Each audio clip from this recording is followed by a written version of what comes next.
ठीक है, मैं बताना चाहता हूँ कि ये कौन है। ये मुन्ना जी बार्बर है, उसमें आपको लोगों को जानना चाहिए ना कौन है। तो ये मुन्ना जी बार्बर हैं, ये मेरा छोर कर बाल और काटते हैं, घर ही पर आकर के ये कार्य करते हैं, लेकिन बड़े विद्वान हैं और ये घूम के बाल काटते हैं, इनका कोई वो नहीं है। लेकिन ये बहुत बड़े विद्वान भी हैं, क्योंकि इसलिए ये रामायण रामचरितमानस जहां भी होता है वहां मुन्ना जी पहुंच जाते हैं। मुन्ना जी को रामचरितमानस और तुलसीदास और रामायण ये बहुत पसंद है। रात 12 बजे हो 1 बजे हो, ये वहां इनके पास कुछ इस वजह से कुछ ज्ञान तुमको है रामचरितमानस। थोड़ा सा नहीं, जो हम बात कर रहे हैं अभी वो सब लोग नहीं समझ सकते। आम ये नई जनरेशन, नए लोग न समझ पाएंगे, क्योंकि वो अपने काम में फंसे हुए हैं। तो तुम समझ लोगे तो उन लोगों में आप उत्तम है।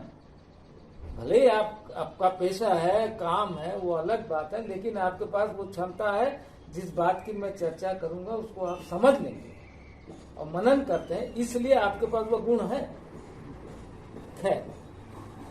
तो मुन्ना जी, हम आपसे आप इतना बता रहे थे कि संसार में हम परेशान हैं, दुख है, यह है, वो आपको परेशान कर रहा है, वो परेशान कर रहा है। तो इसके लिए हमने तुमसे कहा था कि हम तुमको 3 पार्ट में बात बताएंगे। ये रहस्य है, इसी से हर आदमी परेशान है, जिसको गीता में भी लिखा है, सब जगह दिया है। क्योंकि बहुत लंबा हो जाएगा, इसलिए एक पार्ट अभी, एक पार्ट अगले में, 3 पार्ट है उसके।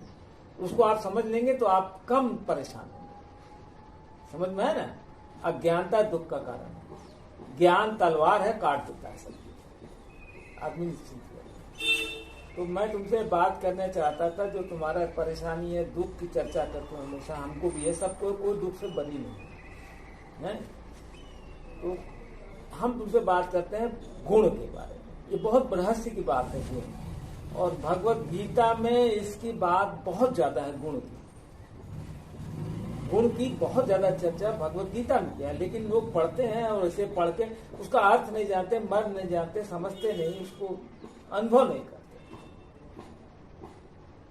तो 3 गुण है। गुण शब्द का मतलब होता है, गुण बहुत ही जरूरी है, उसको समझ लो। आखिर क्यों ऐसा है, ये आदमी ऐसा क्यों, ये आदमी ऐसा क्यों, ये आदमी ऐसा क्यों, इसी के बारे में 3 पार्ट में चर्चा करेंगे। पहला पार्ट है गुण से हम चलते हैं। गुण का मतलब होता है किसी की विशेषता, कोई विशेष चीज आपके पास है, उसको गुण कहते हैं। ठीक है? या वृत्ति कहो,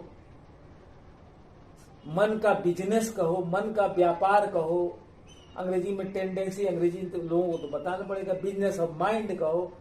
तो गुण एक निजी विशेषता है, निजी कैरेक्टर है वो। तो वो प्रकृति 3 गुण से बंधी हुई है। बाधा इसलिए कहता है, गुण का एक मतलब होता है निजी विशेषता, दूसरा मतलब संस्कृत में होता है रस्सी। गुण जानते हो तो रस्सी को भी कहते हैं संस्कृत में, ये जान लो, बहुत लोग नहीं जानते। गुण क्यों रस्सी कहते हैं? क्योंकि गुणा मल्टीपल, 1 गुणा 2, 2 गुणा 4, 4 गुणा गुण। एक तागा जो है, उसमें 1 तागा, 2 तागा, 3 तागा, 4 तागा, बहुत तागे मिला दोगे तो क्या बन जाएगा? रस्सी। मजबूत हो जाएगी ना। रस्सी किससे बनती है?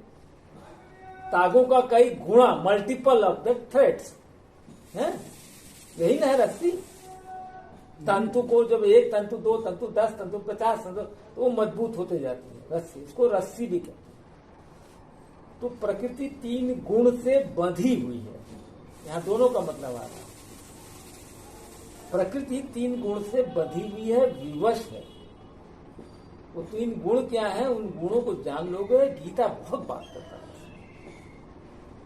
पूरा एक चैप्टर करता है। तो रस्सी से बंधा हुआ आदमी है, इसी को पशुपति कहते हैं। आदमी को पशु भी कहते हैं, क्योंकि वो भी रस्सी से बंधा हुआ है। उसका मालिक पशुपति, विश्वनाथ, बाबा विश्वनाथ, शंकर का एक नाम पशुपति भी है। पशु का मालिक, जानवर का मालिक, हम लोग भी पशु हैं। पशु पाश से आता है, पाश मतलब बंधा हुआ है। तो हम एक खूंटे में बंधे हुए जानवर की तरह हैं, दिखते नहीं हैं। तुमने गाय बकरी खूंटे में बांधते हो, ऐसे आदमी भी खूंटे में बंधा। अब उसका कैसे समझो उसको? तो उसमें कहता है कि पशु जो है तम, ठीक है, तम, रज और सत्व, तो 3 गुण से प्रकृति बधी हुई। समझ में?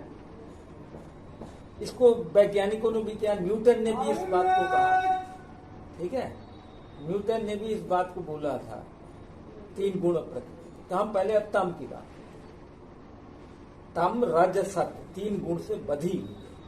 तो प्रकृति के हम भी अंश हैं। हमारा छोटा से छोटा कण, जिसको एटम कहते हैं, अणु कहते हैं, परमाणु कहता है, वो प्रकृति के अंश से मिलकर बना है। जो प्रकृति में है वो हमारे शरीर में भी है, ठीक है? समझ में आ रहा है कि नहीं? तुम समझ लो। तो तम का मतलब होता है अंधकार, तम का मतलब होता है अज्ञानता, तम का होता है ज्ञान का अभाव है। तुमको नहीं मालूम का हुई कल, सब अंधेरे में है ना। अंग्रेजी में इग्नोरेंस ऑफ द वर्ल्ड, अज्ञानता, उसको अंधकार भी कहते हैं। तो कुछ नहीं मालूम कल का हुई, कौन का सोच रहा है, उसके दिमाग में क्या है, उसके दिमाग में क्या है, तुमको फंसाया कैसे है, हैं? उसको तम गुण। जब ये तम गुण जो प्रकृति का होता है, यह तुमको उसमें दिखता है, चट्टानों में दिखता है, पहाड़ों में दिखता है, पत्थरों में दिखता है, बड़े बड़े पत्थरों में। वो अपनी जगह से हटना नहीं चाहता। तम वाला अपनी जगह से हटना नहीं चाहता, मतलब जहां है वो वहीं रहना चाहता। जिस चीज को पकड़ लिया उसी में। दारू पी रहा है तो दारू को पिएगा, तुम कितनों कोशिश करो हटाने में नहीं हटेगा। तम गुण जब बढ़ जाएगा, एक गलत विचार तुमने ले लिया, वो उसी में रहेगा, उसको छोड़ेगा नहीं। वो धार्मिक प्रक्रिया तुमने गलत पकड़ लिया, अब उसी में रहोगे, वो उसी में रहता है। तो ये तम गुण का एक वो है मोह। मोह सबसे बड़ा तम का। माता के पास मोह होता है, तम मोह। हम इस मकान में रहते हैं, छोड़ना नहीं चाहते, हम ये चीजें छोड़ना नहीं चाहते, ये तम गुण। चट्टान अपनी जगह से हटना नहीं चाहता जब तक उस पर ताकत न लगाया जाए, हैं? लेकिन ये तम गुण हमारे लिए आवश्यक है। अगर तम न हो तो तुम चल नहीं पाओगे। पृथ्वी पर एक चीज रुकी न हो तब तक तुम चल नहीं पाते। ये भी चलने लगी तो नहीं होगा। तम से फायदा है, प्रकृति चलती है। तुम सोते हो, नींद आती है, वो तम है। लाइट बंद करके अंधेरा करके सोते हैं। नीचे तम है, इसका रंग काला होता है। नाभि से नीचे तम का क्षेत्र है। सब गंदगी, कालापन, इसका रंग काला है। काला का मतलब अंधकार। तो सब जो नाभि से नीचे है, सब तम का एक क्षेत्र, ठीक है? तो तम अपनी आदत नहीं छोड़ना चाहता। पकड़ लिया तो पकड़ लिया, वो चट्टान की तरह उसमें अड़ी गए। मन में नहीं करेगा, तू लाख बेर मत कर। तम गुण में अचलता होती है, कठोरता होती है, निर्मम होता है, क्रूर होता है, क्रूरता होती है। मार देगा, हत्या कर देगा, उसको दुख नहीं होगा। तम गुण में कठोरता, क्रूरता, क्रोध, अहंकार, जो कुछ है हम ही है। तम वो चट्टान की तरह है ना, हट्टा कट्टा एकदम तम गुण। तो वो जो है, जो उसमें जो है विनाश करना चाहता है, वो रोकता है हर चीज को। तुम्हारे विकास को भी वही रोकेगा, क्योंकि उसको नहीं पसंद है। समझा? उसका भी देवता होता है, उसका भी देवता तामसिक होता है, उसका भी भोजन तम वाला होता है। जैसे प्याज लहसुन दुर्गंध आती है, महक, इसीलिए प्याज लहसुन नहीं खाते हैं। खाना उसका तम वाला होता है, दुर्गंध, बासी है। तो प्रकृति में अगर तुम गोबर दोगे तो जड़ में तो प्रकृति बढ़ती है, वो बढ़िया नहीं लेगी, वो तम खाना लेगी ना। बासी खाना हम नहीं खाते, फ्रिज में रखा हुआ खाना नहीं खाते, ताजा बना खाया। तो बासी खाना, शराब है, दारू है, मांस है, ये सब उसका भोजन है। ठीक है, कठोर होता है, उसको कोई दुख नहीं होता कोई गलत काम करने से। उसको जिसको सत्व वाला धर्म कहता है उसको अधर्म कहता है, तम वाला वो उसी में। तो तम की ये विवशता है, क्योंकि प्रकृति जो है उसको पेड़ की जड़ को वो चाहिए, खाद चाहिए, पैखाना चाहिए, मल चाहिए उसकी जड़ को, तभी ना वो बढ़ेगी। समझ में आया ना? तो तम अंधकार का क्षेत्र है, तम वाला जो है उसी को, बात समझ रहे हो? तो प्रकृति का एक गुण है तम, वो हमारे पास भी है। अगर नहीं हो तो हम जिंदा नहीं रह सकते, आराम करते हो। तम आलस्य है, तम जिस, तो ये तम आलस्य है, निद्रा है, मोह है, तम वाला उसी में बैसा रहता है, किसी का नहीं सुनता। जितना काला होता जाएगा, घोर काला, जैसे जैसे जीरो है, जीरो से नीचे माइनस आता है, -1, -2, माइनस इनफाइनाइट। जहां वो है उसके बाद बुद्धि नहीं होती है, मूर्ख होता है, अज्ञान होता है। तम वाले को उसकी पूजा भी तामसिक है, वो मांस चढ़ाता है, दारू चढ़ाता है भगवान को, उसका प्रसाद मांस है, बलि चढ़ाता है। देखो हमारे पूर्वज भी करते थे, बलि चढ़ाते थे, उनका देवता मांस पसंद करता है, वही प्रसाद है उनका। वो प्रसाद बांटा जाता है, मालूम नहीं तुमको? काटते हैं और काटने के बाद वो जो है प्रसाद उनका वही मांस होता है, दारू मांस ये उसी, वो उसका प्रसाद है, वो उसका देवता, वही पाक पसंद होता है। वो ठीक है अपनी जगह। तो ये जब मात्रा बढ़ जाएगी शरीर में तो तुम्हारे इर्द गिर्द सब तम ही तम है। तुम्हारी दोस्ती, तुम्हारी सर्किल, दारूबाज, मांस खाने वाले, जैसे अंधेरा होगा, सेक्स, काम, भोग विश्वास, किसी से नहीं डरता वो। जब ज्यादा हो जाती तो आदमी को डर लगने लग जाता है उस तम वाले, जब -50 -20 बन गया तो जैसे जैसे तम की जैसे वैसे आदमी अंधकार में जाता रहता है। समझ में है ना? तम की ये विशेषता है, प्रकृति का ये गुण है, और वो किसी से नहीं डरता, वो केवल मौत से डरता है, मृत्यु से। मृत्यु उसको घेर लेती है, मृत्यु से वो भय खाता है, कांपने लगता है। जब प्राण जाने लगता है तब वो लगता है कांपने। वो केवल मृत्यु से डरता है। वो पैसा बढ़ाने में, बिल्डिंग बनाने में, यज्ञ करने में, धन दौलत या इसी में उसका अहंकार ऐसी, तो उसका देवता उसको देता है निश्चित, उसका देवता भी तामसिक है, उसकी वही उसका धर्म है। सब जिसको सत्व गुण वाला धर्म कहता है उसको अधर्म कहता है, उसको उसी में मजा। पाप, पाखंड, झूठा प्रचार, अपने को बड़ा बनाने की कोशिश करता है।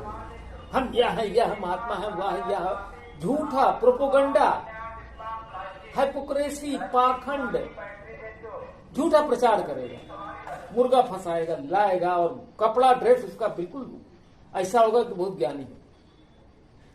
तम वाला पाखंड करता है, झूठा प्रचार करता है। अरे तुम्हारे पास गुण हो तो खुदे सब आएंगे, समझ रहे हो ना? तम तो पहले गुण को समझ लो। वो आदमी जो उसको तुम शिकायत कर रहे हो वो भी ब्राह्मण है, तामसिक ब्राह्मण है। ब्राह्मण भी 3 होते हैं, तामसिक, राजसिक, सात्विक। तो उसमें का है तुम्हारा जो है तम में, तुम वो नीचे गए, तुम्हारी अंधकार अवस्था का फायदा ले रहा है, ठीक है? तो वो तुमको जो दुख है, तम गुण को तुम हटाओगे, ज्यादा बढ़ जाएगा जब अत्यधिक, तो तुम परेशान होना शुरू होगे। तम का कारण दुख भी है, दुख आएगा, तम दुख देता है, समझ में आया ना? तो जब उस गुण को कम से कम करने की कोशिश करोगे, एकदम खत्म करोगे तो मर जाओगे, क्योंकि वही संभाला है तुम्हारा शरीर। बॉडी की प्रतिरोध सत्ता उसी के पास है। शरीर की भारी होता है तम, बुद्धि से भारी बैल होता है, तो उसको केवल वो डंडे से डरता है। साम दाम दंड भेद क्या कहते हैं तुलसीदास? उन्हीं के लिए कहते हैं साम दाम दंड भेद। वो उसी से मानेगा, दूसरा कोई रास्ता नहीं है। अभी योगी जी सब ठीक कर दिए, जैसे डंडा पड़ा, जैसे मारना शुरू किया, काटना शुरू किया, वो सुधर गया। जानवर डंडे से हाके जाते हैं ना, वो डंडे से हाके जाएगा। साम दाम दंड भेद, ये जो कहे उन्हीं के लिए कहे। ठीक नहीं थे। हाँ, इसी का अभाव था। तो वो जो जिसको वो उसी में तय हो जाता है, उसका निर्णय इसी से होगा। दंड दीजिए सुधर जाएगा। जैसे ही दंड का भय उसके बाद हटेगा, दंड का भय, वैसे ही वो गुंडा हो जाएगा, परेशान हो जाएगा। ठीक है। तो तम गुण जो है वो दुख लाता है, मोह। जरूरी भी है, मोह ना हो तो माता कैसे चले, सब में है। तो खूंटे से बंधा हुआ है, तो तम प्रकृति का एक अंश है, और उसकी वजह से जब वह अंश बढ़ जाएगा, कालापन दिमाग में मकड़ी का जाला बन जाएगा, आदमी को सूझे नहीं का करे का न करे, तो पहले तम को कम करो, खत्म